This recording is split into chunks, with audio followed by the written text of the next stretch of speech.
Hi friends, this is Pratibha. So பெண்கள் மட்டும் பார்க்கணும் அப்படின்னு சொல்லி இந்த வீடியோ போட்டிருக்கேன். எதனாலனா, ஆம்பளை பசங்களை ஏன் இந்த அளவுக்கு நீங்கள் டார்ச்சர் பண்ணுறீங்க?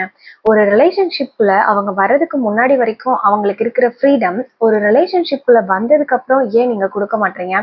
அந்த ஒரு ஃப்ரீடம் கொடுக்காதனாலேயே நிறைய ரிலேஷன்ஷிப் பிரிஞ்சு போகுது. ஸோ என்னென்ன மாதிரியான ஃப்ரீடம்லாம் நம்ம கொடுக்க மாட்டேங்கிறோம், எந்தெந்த விதத்துலலாம் அவங்கள நம்ம டார்ச்சர் பண்ணுறோம் அப்படின்றத பற்றி தான் நம்ம இந்த வீடியோ ஃபுல்லாக டிஸ்கஸ் பண்ணிக்கிறோம். ஸோ அந்த மாதிரி பண்ணாமல் இருங்க. ஸோ வாங்க எல்லாரும் வீடியோக்குள்ளே போகலாம். நீங்களா யாருடா?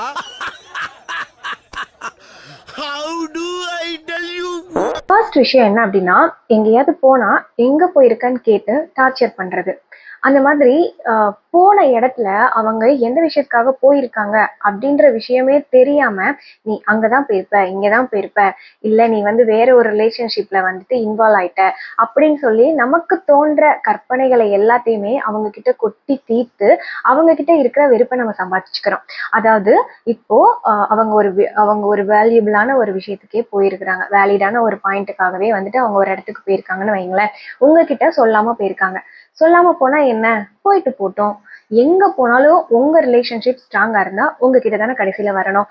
அந்த ஒரு புரிதல் இல்லாமலே நிறைய பொண்ணுங்க எங்க போயிருக்க, ஏன் போயிருக்க, எதுக்கு போயிருக்க, யாரு கூட போயிருக்க, எப்படி நீ போலாம், என்கிட்ட சொல்லாம நீ எந்த மாதிரி நீ இந்த மாதிரி எல்லாம் பண்ணிட்டு இருக்க அப்படின்னு சொல்லி ரொம்பவே நம்ம எப்படி சொல்றது, அந்த மைனா படத்துல ஒரு பொண்டாட்டி கேரக்டர் வரும் பாத்தியா, அது மாதிரியே நம்ம பிஹேவ் பண்ணிட்டு இருக்கோம். ஸோ இந்த மாதிரி எல்லாம் தொடர்ந்து பிஹேவ் பண்ண ஆப்போசிட்ல இருக்கிற அந்த பையனோ உங்க ஹஸ்பண்டோ யாரோ ஒரு ஒரு பர்சனோ உங்க மேல கொஞ்சம் கொஞ்சமா வெறுப்பு கிரியேட் ஆகிட்டே இருக்கும். ஸோ அந்த மாதிரியான வெறுப்பு நமக்கு மேல வர்றதுக்கு ரீசனே நம்ம ஃபர்ஸ்ட் அவங்களுக்கான ஒரு ஃப்ரீடம் கொடுக்காததுதான்.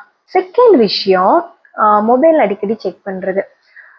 நீ யாரு கூட எல்லாம் பேசியிருக்கன்னு பார்க்கலாமா அப்படின்னு சொல்லி ஃப்ரெண்ட்லியா, ஜோவியலா, சர்க்காஸ்டிக்கா, ஜாலியா ஸ்டார்ட் பண்ற இந்த விஷயம்தான் போக போக போக போக அந்த பசங்களோட மனசுல இவ நம்மள அதிகமா சந்தேகப்படுறாளோ, நம்ம இவளை விட்டுட்டு போயிடுவோம்னு இவ நினைக்கிறாளோ, ஏன் இந்த மாதிரி அடிக்கடி செக் பண்ணிட்டே இருக்கணும், நம்ம கரெக்டா தானே இருக்கோம், அப்புறம் ஏன் செக் பண்ணணும், ஓவரா செக் பண்ணிட்டு இருக்காளோ அப்படின்ற ஒரு தாட்டுக்கு நம்மளே கொண்டு போய் விட்டுறோம்.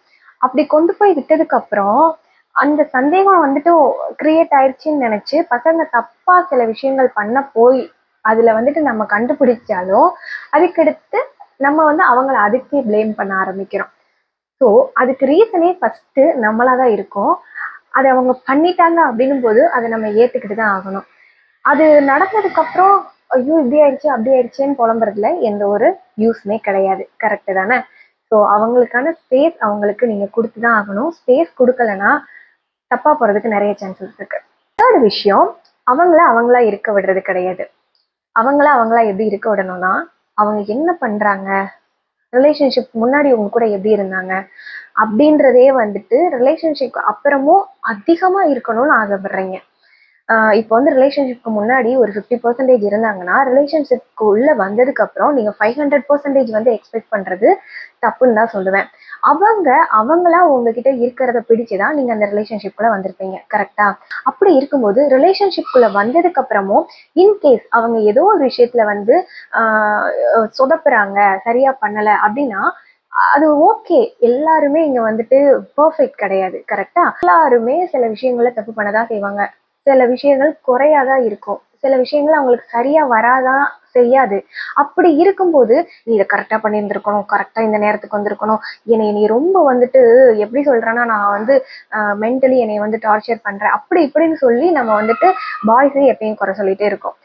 அதனால அவங்கள நீங்க தெரிஞ்சுதான் உங்க ரிலேஷன்ஷிப்குள்ள கொண்டு வந்திருப்பீங்க. அதுக்கப்புறம் அதை தாண்டி நீங்க பல மடங்கு அவங்க கிட்ட எக்ஸ்பெக்டேஷன் வைக்கிறது ரொம்பவே தப்பு. தொடர்ந்து பண்ணிக்கிட்டே இருந்தீங்கன்னா ஆப்போசிட் ஜெண்டர் கிட்ட இருந்து நீங்க தொடர்ந்து கொஞ்சம் கொஞ்சம் கொஞ்சம் கொஞ்சம் கொஞ்சம் கொஞ்சமா வெறுப்பை சம்பாதிச்சுட்டே இருந்து ஒரு கட்டத்துல உங்க ரிலேஷன்ஷிப்பே பிரேக் ஆகுறதுக்கு நிறைய சான்சஸ் இருக்கு.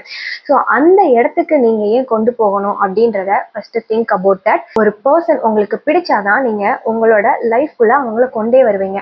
கொண்டு வந்ததுக்கு அப்புறம் இந்த மாதிரியான தப்புகள்லாம் தயவு செஞ்சு பண்ணாம இருங்க. உங்க ரிலேஷன்ஷிப் நல்ல நல்லபடியா ஹெல்த்தியா அவங்களுக்கு கொடுக்க வேண்டிய ஸ்பேஸ் அவங்களுக்கு கொடுத்து உங்களுக்கு கிடைக்க வேண்டிய ஸ்பேஸை நீங்க எடுத்துக்கிட்டு ஒரு மியூச்சுவல் அண்டர்ஸ்டாண்டிங்கோட இருக்கிறதுக்கு கொஞ்சமாவது ட்ரை பண்ணுங்க. இன்னொரு ஒரு இன்ட்ரெஸ்டிங்கான வீடியோவோட உங்க எல்லாரையும் வந்து மீட் பண்றேன். அதுக்கு முன்னாடி நம்ம சேனலை இது வரைக்கும் சப்ஸ்கிரைப் பண்ணாதவங்க சப்ஸ்கிரைப் பண்ணிக்கோங்க. முக்கியமா நோட்டிபிகேஷன் பட்டன்ல இருக்கிற பெல் பட்டனையும் கிளிக் பண்ணிருங்க. இன்னொரு ஒரு இன்ட்ரெஸ்டிங்கான வீடியோவோட உங்க எல்லாரையும் வந்து மீட் பண்றேன். Until then, bye from it's me Pradhiba. Bye.